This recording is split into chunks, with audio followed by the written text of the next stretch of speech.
Welcome to the Tech Egg. Don't get scrambled. Enjoy the video.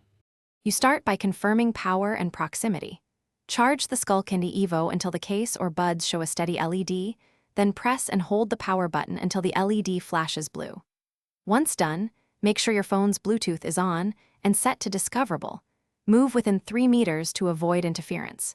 You do this because low battery or distance can block pairing handshakes, so immediate power and close range speed up the connection process.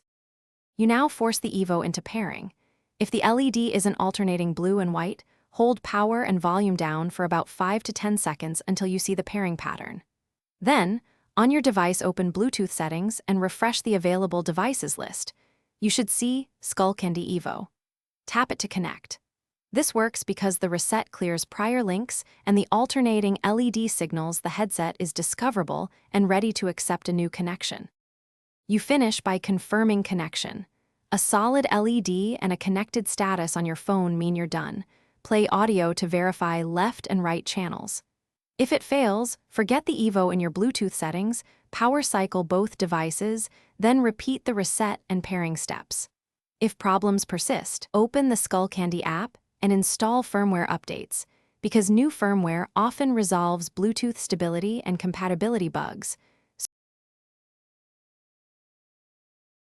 Thanks for watching. Consider subscribing if I helped unscramble your problems.